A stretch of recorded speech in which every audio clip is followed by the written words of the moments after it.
নমস্কার, আমি doctor Sujoy Dasgupta, consultant gynaecologist এবং ইনফার্টিলিটি এবং আইভিএফ বিশেষজ্ঞ।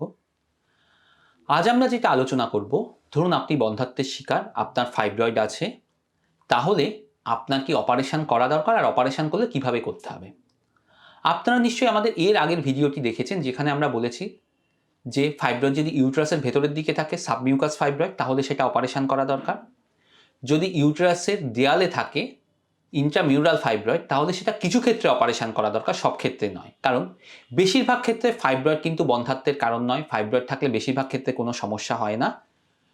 ফাইব্রয়েড আমরা অপারেশন করতে বলি যেহেতু এটা সাবমিউকাস ফাইব্রয়েড হয়, অথবা ইউটেরাসের দেয়ালে আছে, অন্য ফার্টিলিটি ফ্যাক্টর সব নর্মাল আছে, তাও কনসিভ হচ্ছে না, তাহলে, অথবা যদি ফাইব্রয়েডের কারণে আপনার অতিরিক্ত ব্লিডিং হয় বা অতিরিক্ত ব্যথা হয়, তাহলে। এছাড়া অন্য ক্ষেত্রে ফাইব্রয়েড কোনো সমস্যা করে না, ফাইব্রয়েডটাকে রেখে দেওয়া যায়, ফাইব্রয়েড কোনো প্রেগনেন্সির ক্ষেত্রে বাধা দেয় না। এবার ফাইব্রয়েড যদি অপারেশন করতে হয়, কীভাবে অপারেশন করতে হবে? মনে রাখতে হবে, পেট কেটে অপারেশন এটা এখন আর করা হয় না। এটা তাদের ক্ষেত্রে করা হয় যাদের মাইক্রোসার্জারি করা যায় না, অথবা মাইক্রোসার্জারি করতে গিয়ে সমস্যা হচ্ছে তাদের। নাহলে কিন্তু এখন আমরা এন্ডোস্কোপির মাধ্যমে অপারেশন করি। যদি ফাইব্রয়েড পুরোটাই ইউটেরাসের ভেতরে থাকে, সাবমিউকাস ফাইব্রয়েড, তাহলে আপনার পেটে কোনো কিছু ছাড়াই অপারেশন করা যেতে পারে, যেটা হচ্ছে হিস্টেরোস্কোপি। অর্থাৎ ইউটেরাসের ভেতরে একটা ক্যামেরা ঢুকিয়ে, যোনিপথে ইউটেরাসের ভেতরে একটা ক্যামেরা ঢুকিয়ে হিস্টেরোস্কোপ বলে একটা যন্ত্র দিয়ে ফাইব্রয়েডটা বের করে আনা যায়। যদি ফাইব্রয়েডটা ইন্ট্রামিউরাল ফাইব্রয়েড হয়, অর্থাৎ ইউটেরাসের দেয়ালে থাকে, অথবা সাবমিউকাস ফাইব্রয়েড খুব বড় হয় এবং সেটা ইউটেরাসের দেয়াল পর্যন্ত প্রসারিত হয়, তাহলে কিন্তু আপনার ল্যাপারোস্কোপি করতে হবে, অর্থাৎ পেটে ফুটো করেও ক্যামেরা ঢোকাতে হবে। তার সাথে কখনো কখনো ল্যাপারোস্কোপি এবং হিস্টেরোস্কোপি দুটোই একসাথে দরকার হতে পারে। অর্থাৎ পেটে ফুটো করে ক্যামেরা ঢোকানো, তার সাথে নিচে দিয়ে ক্যামেরা ঢোকানো, দুটোর মাধ্যমেই একসাথে অপারেশন করা যেতে পারে। মনে রাখতে হবে, এক্ষেত্রে আমরা পেশেন্টদেরকে বলি, যদি কোনোভাবে দেখা যাচ্ছে যে ল্যাপারোস্কোপি করে অপারেশন করা যাচ্ছে না, তাহলেই আমরা পেট কেটে অপারেশন করতে বলি। নাহলে আমরা চাই ল্যাপারোস্কোপি অর্থাৎ মাইক্রোসার্জারি করে অপারেশন করা। কেন?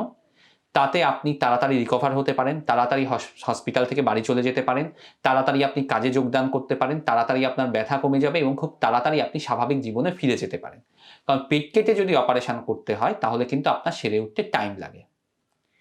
এবার মনে রাখতে হবে, ফাইব্রয়েড অপারেশনের আগে কিন্তু কিছু সাবধানতা নেওয়া দরকার। কারণ ফাইব্রয়েড অপারেশনে কিন্তু যেমন উপকার আছে, যেমন কিছু কিছু ফাইব্রয়েড অপারেশন করলে লাভ হতে পারে, যেটা আমি বললাম, সব ফাইব্রয়েডের ক্ষেত্রে নয়, সেরকম ফাইব্রয়েড অপারেশনের ক্ষেত্রে কিছু রিস্ক আছে। প্রথম রিস্ক হলো ফাইব্রয়েড অপারেশনে ব্লিডিং হতে পারে। সেজন্য অপারেশনের আগে আপনার হিমোগ্লোবিন ঠিক আছে কিনা দেখা দরকার। আর অপারেশনের সময় অনেক সময় আমরা ব্লাড হাতে রাখি, যাতে যদি ব্লিডিং হয় ব্লাড দেওয়া যায়। মনে রাখতে হবে, ফাইব্রয়েড অপারেশনে ব্লিডিং হতে পারে। বেশিরভাগ ক্ষেত্রে সেই ব্লিডিংটা কিন্তু ব্লাড দিয়ে, ওষুধ দিয়ে বা কোনো বিশেষ ধরনের সেলাই দিয়ে সেটা কন্ট্রোল করা যায়। খুব রেয়ার ক্ষেত্রে 100 জনের যদি ফাইব্রয়েডের অপারেশনের কথা বলা হয়, যাকে আমরা মায়োমেক্টমি বলি, ফাইব্রয়েডের অপারেশন, 100 জনের মধ্যে একজনের দেখা যায় ব্লিডিংটা এতটা বেশি হচ্ছে, ব্লাড দিয়ে, ইনজেকশন দিয়ে, ওষুধ দিয়ে, সেলাই করে কোনোভাবেই বন্ধ করা যাচ্ছে না, তখন একমাত্র হিস্টেরেক্টমি অর্থাৎ ইউটেরাস বাদ দেওয়ার দরকার হতে পারে। এই কথাটা শুনে অনেকেই ভয় পেতে পারেন, ডাক্তারবাবু আমার তো বন্ধ্যাত্ব হচ্ছে, আমি তো ফাইব্রয়েড বাদ দিতে চাইছি, ইউটেরাস বাদ দিলে কি করে হবে? মনে রাখতে হবে, ইউটেরাস বাদ দেওয়াটা আমাদের উদ্দেশ্য নয়। আমাদের প্ল্যান হচ্ছে ইউটেরাসটা রেখে ফাইব্রয়েডটা বাদ দেওয়া। কিন্তু খুব কম ক্ষেত্রে, যেমন কমপ্লিকেশন, যেমন ধরুন রাস্তা পার হতে গেলে অ্যাক্সিডেন্ট হতে পারে, সেরকম ফাইব্রয়েড অপারেশন করতে গেলে 100 জনের মধ্যে একজনের রিস্ক থাকে ইউটেরাস বাদ যাওয়ার। বাকি 99 জনের কিন্তু ফাইব্রয়েড অপারেশন খুব স্মুথলি করা যায়। আর তাছাড়া মনে রাখতে হবে, ফাইব্রয়েড অপারেশনের পরেও কখনো কখনো ফাইব্রয়েডটা ফিরে আসতে পারে। কাজেই ফাইব্রয়েডের ধর্ম হচ্ছে ফাইব্রয়েড ফিরে আসতে পারে, যদিও ফাইব্রয়েড ফিরে আসতে সময় লাগে, অপারেশনের পরেই সাথে সাথে ফিরে আসে না। আর 3 নম্বর মনে রাখতে হবে, ফাইব্রয়েড অপারেশনের পরেই সবসময় কিন্তু প্রেগনেন্সি না আসতে পারে। কারণ প্রেগনেন্সি আসার জন্য অন্য সব রিপোর্ট দরকার, যেমন আপনার ওভারি ঠিক আছে কিনা, টিউব ঠিক আছে কিনা, হাজবেন্ডের স্পার্ম ঠিক আছে কিনা। কাজেই আপনার যদি বন্ধ্যাত্ব থাকে, আপনার যদি ফাইব্রয়েড থাকে, অপারেশনের কথা ভাবেন, আগে এই জিনিসগুলো দেখে তারপর অপারেশন করুন। মনে রাখতে হবে, ফাইব্রয়েড থাকা মানেই অপারেশন, সেটার দরকার নেই।